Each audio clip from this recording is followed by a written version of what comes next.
भाई देखिए साहब, अगर आप भी एक ऐसे स्टूडेंट हैं जो अपने एग्जामिनेशन में टॉपर बनना चाहते हैं या ज़बरदस्त प्रदर्शन करना चाहते हैं तो इस वीडियो को लास्ट तक ज़रूर देखिएगा, क्योंकि इस वीडियो में एक ऐसे टॉपिक को टच करने वाले हैं जो आप सभी के एग्जामिनेशन के पर्सपेक्टिव से बहुत इम्पोर्टेंट है।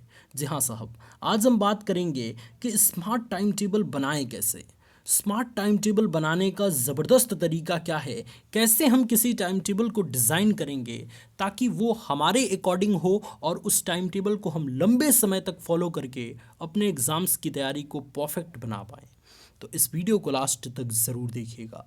इस वीडियो की शुरुआत एक ज़बरदस्त लाइन से करते हैं कि हवाओं में ताश का महल नहीं बनता, रोने से बिगड़ा मुकद्दर नहीं बनता, और दुनिया जीतने की हौसला रख मेरे दोस्त। दुनिया जीतने की हौसला रख मेरे दोस्त, क्योंकि एक जीत से कोई सिकंदर नहीं बनता, क्योंकि एक जीत से कोई सिकंदर नहीं बनता। Student, smart time table design करने के लिए जो सबसे पहली चीज़ आपको अपने दिमाग में फिट करनी है वो ये है कि अपने समय के अनुसार टाइम टेबल को डिज़ाइन करें। देखिए, दूसरों को देख के अपना अगर आप टाइम टेबल डिज़ाइन करते हैं तो ये सबसे बड़ी गलती आप कर रहे हैं। आपको अपने अकॉर्डिंग टाइम टेबल को डिज़ाइन करना है। हो सकता है कि आप 4 बजे उठ के पढ़ने वाले स्टूडेंट हैं, हो सकता है कि आप रात को 1 बजे तक जग के पढ़ने वाले स्टूडेंट हैं। तो अगर रात को 1 बजे या 2 बजे तक आप जगते हैं तो फिर 4 बजे कैसे उठ पाएंगे? ये इम्पॉसिबल है ना? तो इसलिए अपने अकॉर्डिंग टाइम टेबल को डिज़ाइन करें। जो सुबह 4 बजे पढ़ता है वो अपने अकॉर्डिंग टाइम टेबल को डिज़ाइन करेगा, और जो सुबह 4 बजे नहीं पढ़ते हैं, सोए रहते हैं, वो अपने अकॉर्डिंग टाइम टेबल को डिज़ाइन करेंगे। ठीक है, तो मैं इस पूरी वीडियो के माध्यम से यही बताऊंगा कि कैसे आपको अपना टाइम टेबल डिज़ाइन करना है।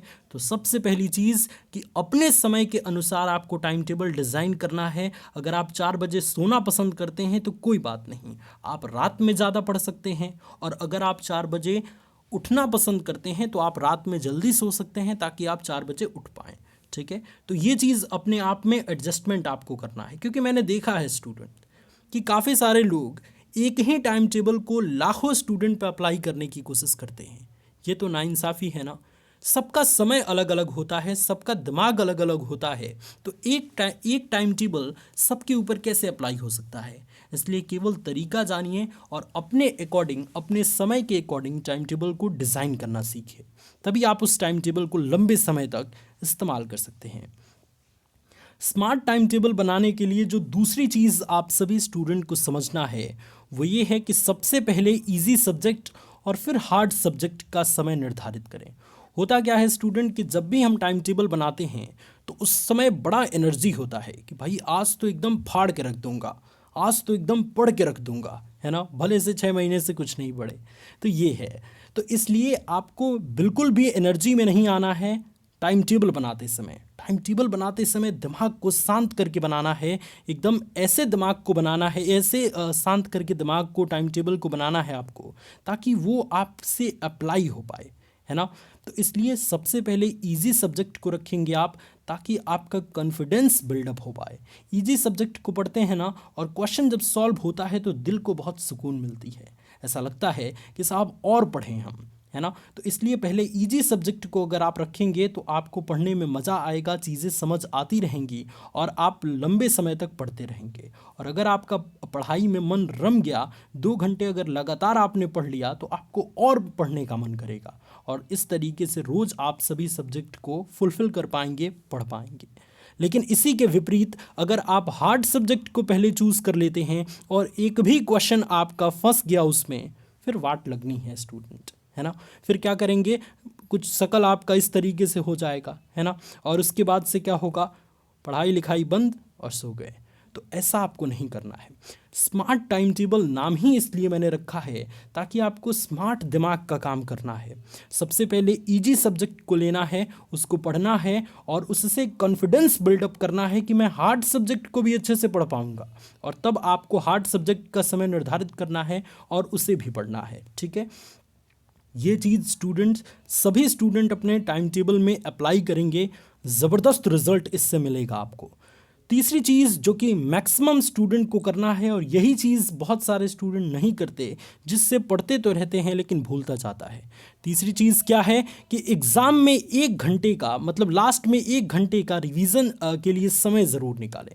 भाई पढ़ते तो हैं हम बहुत ज़्यादा, लेकिन रिवीजन नहीं करते, इसलिए जो जो चीज़ पढ़े रहते हैं एक निश्चित समय पश्चात भूल जाता है ना। मान लीजिए आपने मैथमेटिक्स पढ़ा, फिर हिंदी पढ़ा, फिर इंग्लिश पढ़ा, फिर उसके बाद जो भी आपका सब्जेक्ट है वो पढ़ा आपने। जब पढ़ाई बंद करने जाएं तो एक्स्ट्रा 1 घंटे का समय आप ज़रूर निकालें, या 1.5 घंटे का समय ज़रूर निकालें। हर सब्जेक्ट पे आप 20-20 मिनट या 25-25 मिनट का रिवीजन का समय ज़रूर दें, और फटाफट अंदाज में सभी को रिवाइज कर लें, क्योंकि वो चीज़ आपने पढ़ रखा है तो 20 मिनट बहुत होते हैं एक चैप्टर का या 2 चैप्टर का रिवीजन करने के लिए। एक एक बार उसको दोहराते जाइए, रिवीजन होता जाएगा।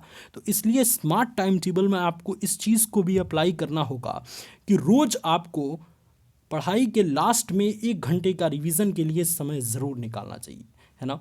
देखिए ये भी गुड़िया इशारा कर रही है कि ये बात बिल्कुल सही है, आप इस चीज़ का इस्तेमाल ज़रूर करें, ठीक है। तो ये चीज़ स्टूडेंट आपको स्मार्ट तरीके से स्मार्ट टाइम टेबल में फिट करना है।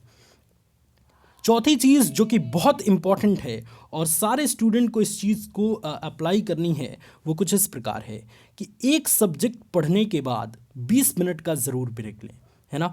देखिए हमारा दिमाग कुछ निश्चित रूप से काम करता है स्टूडेंट। आपको मैं एक एग्जांपल दे के समझाऊं। जब आप मोबाइल फ़ोन यूज़ करते हैं ना, जो आप सभी का बहुत फेवरेट होगा आई थिंक, है ना, काफ़ी घंटों मोबाइल यूज़ करते रहते हैं, तो इसी के एग्जांपल से मैं आपको समझाता हूँ।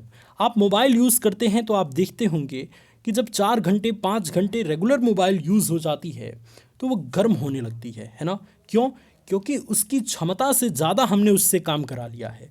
ठीक इसी तरीके से स्टूडेंट, अगर लगातार आप 6 घंटे 8 घंटे पढ़ते रहेंगे तो फिर दिमाग भी आपका गर्म हो जाएगा, लेकिन वो टच करने में गर्म नहीं लगेगा, लेकिन वो इस तरीके से काम करेगा कि आप कोई भी चीज़ पढ़ेंगे आपको समझ नहीं आएगा। तो इसका मतलब है आपका दिमाग गर्म हो चुका है। इसलिए आपको हर सब्जेक्ट को पढ़ने के पश्चात 20 मिनट का ब्रेक लेना है। फॉर एग्जाम्पल अभी अभी आपने हिंदी को कंप्लीट करके और उठे हुए हैं, ठीक है। हिंदी को आपने 1 घंटा पढ़ा है या 2 घंटे पढ़ा है, ठीक है। 20 मिनट का तुरंत अपने आप को ब्रेक दीजिए, कहिए कि 20 मिनट आराम कर लीजिए, घूम लीजिए कहीं। मैं सबसे ज़्यादा आपको रिकमेंड करूंगा कि आप प्रकृति के संपर्क में आएँ या वातावरण के संपर्क में आएँ। जो 20 मिनट आपको ब्रेक दिया गया है, इसमें आप अपने छत पे टहल सकते हैं, बाहर निकल के घूम सकते हैं, ठीक है, आसमान को देख सकते हैं, ऐसी चीज़ें कर सकते हैं जिससे आपको अंदरूनी खुशी मिले, अंदरूनी सेटिस्फैक्शन मिले। मोबाइल लेके ना बैठ जाएं, जिससे और भी ज़्यादा टेंशन आपके दिमाग में पूरी तरीके से फिट हो जाए, ठीक है। क्योंकि मोबाइल आपके पूरे दिमाग को घुमा देती है। बैठेंगे 20 मिनट के लिए रेस्ट लेने और पता चले कि 2 घंटे बाद मोबाइल छोड़ना पड़ रहा है, तो ऐसा आपको नहीं करना है। आपको वातावरण के संपर्क में आना है। यकीन मानिए साहब, इंटरनल खुशी आपको मिलेगी बहुत ज़्यादा, आपको ऐसा लगेगा कि कितना ज़्यादा रिलैक्स मिल गया। इसलिए एक सब्जेक्ट को कंप्लीट करने के पश्चात 20 मिनट का आप डेफिनेटली ब्रेक लें। इससे आपका माइंड फिर से रिचार्ज हो जाएगा और दूसरे सब्जेक्ट को पढ़ने में आपको काफ़ी आसानी मिलेगी। और उसके बाद जो भी सब्जेक्ट आपको स्टार्ट करना है, जैसे ये देखिए बबुआ क्या कर रहा है, इंग्लिश से स्टार्ट कर रहा है। और देखिए इंग्लिश में बहुत सारी चीज़ें आप वो ये समझ पाएगा, क्योंकि ऑलरेडी इसने रेस्ट ले लिया है 20 मिनट का। तो ऐसा ही आपको करना है। मैं एक एक चीज़ को पिक्चर के द्वारा इसलिए समझाता हूँ ताकि आप उससे रिलेट कर पाएँ और अपने ज़िंदगी में इस चीज़ को उतार पाएँ। जो सबसे और लास्ट में ज़बरदस्त इम्पॉर्टेंट चीज़ है वो ये है कि अपने दोस्तों से हमेशा बातचीत करते रहें, इससे आपका दिमाग फ्रेश रहेगा। देखिए साहब, पढ़ाई करते समय हम इतना कभी कभी उब जाते हैं कि लगता है कि क्या कर लें, है ना। क्योंकि देखिए हर दिन हम अपने दिमाग में कई प्रकार की इंफॉर्मेशन डाल रहे हैं। ऐसे में ये दिमाग ही है, दिमाग कभी कभी अजीब लगने लगता है, मुझे भी कभी कभी लगने लगता है, आपको भी लगता होगा, है ना, क्योंकि हम सभी इंसान हैं। तो ऐसे में अगर आप अपने दोस्तों से इस विषय में बातचीत करेंगे, उनका हाल चाल पूछेंगे, किसी और का हाल चाल पूछेंगे, है ना, तो ये चीज़ आपके लिए अच्छी होगी। आपको खुशी मिलेगी कि उनकी तैयारी कितनी है, मेरी तैयारी कितनी है, ठीक है। ये सारी चीज़ें पूछनी हैं।